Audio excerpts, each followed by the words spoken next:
Right now, billions of dollars are pouring into artificial intelligence startups. Every week, a new company appears, valuations double overnight, and investors are eager to write massive checks for ideas that don't yet have customers or a finished product. To the people riding this wave, the sheer scale of the excitement feels entirely unique to this moment in time. But history has a habit of repeating itself, and we have lived through this exact psychological cycle before. Go back to the early 1990s. The internet was barely a blip on the public radar. It was painfully slow, largely confusing, and mostly restricted to researchers and a handful of technology enthusiasts typing commands into heavy beige plastic boxes. Yet the few who understood its underlying potential held a specific vision. They believed this quiet, clunky network would eventually grow to entirely consume global communication, banking, and shopping. That prediction was entirely accurate.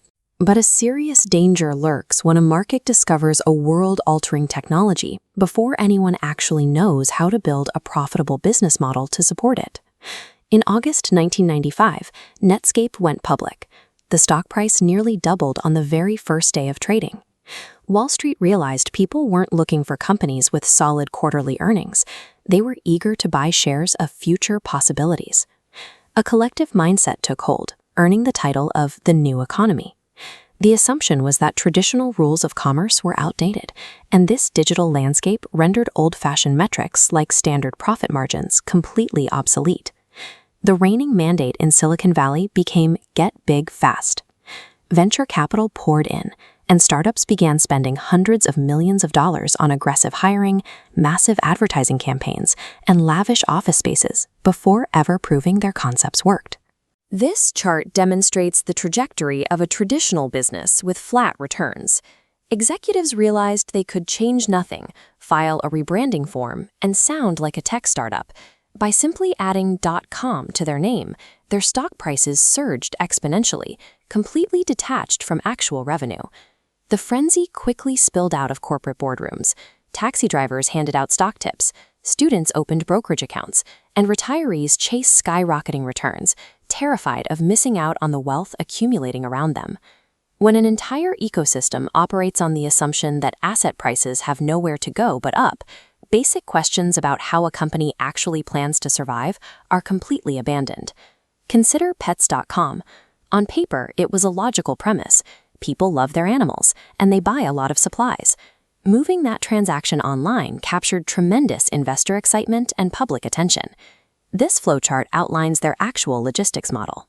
Because shipping 50-pound bags of kibble across the country is extremely expensive, the company lost money on nearly every single order it shipped to a customer's door. Despite bleeding cash on basic fulfillment, they poured millions into high-profile advertising, including buying expensive Super Bowl commercials to push brand awareness. Then came March 2000. The mood shifted without warning. Earnings reports rolled in, and major tech firms were forced to admit their actual growth metrics were falling far short of the market's sky-high expectations. Optimism vanished, and panic immediately took its place. As prices began to slip, a massive wave of investors rushed to liquidate their positions all at once, shattering the illusion of perpetual growth. Over the next 2 years, the tech-heavy NASDAQ index lost nearly 80% of its value.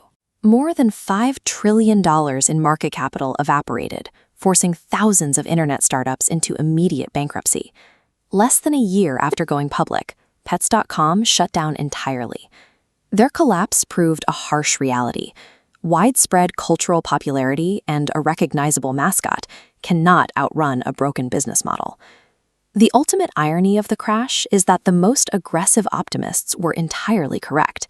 The internet did go on to consume global commerce, streaming, and communication. It was only the financial valuations attached to those early companies that were a lie. When the speculative dust settled, the businesses left standing were the ones operating in reality.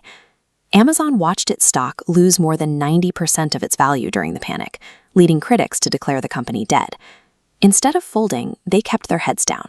They ignored the collapsing hype cycle and quietly expanded their physical product range, improved their back-end logistics, and focused relentlessly on what customers actually wanted to buy. The long-term winners didn't survive because they had the flashiest pitch decks or the loudest investor support. They survived because they created tools people actually needed to use. Which brings us back to today.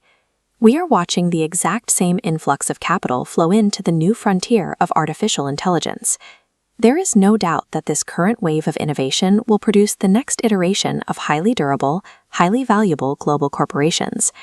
But it is equally certain that billions of these dollars are currently funding the modern equivalents of Pets.com. The underlying technology driving the market has completely evolved over the last 2 decades. But the human psychology driving the investors, the greed, the optimism, and the desperate fear of missing out, remains exactly the same. A truly great idea does not automatically translate into a viable business, and knowing the difference between a revolutionary technology and a guaranteed return is what separates a true investor from a gambler.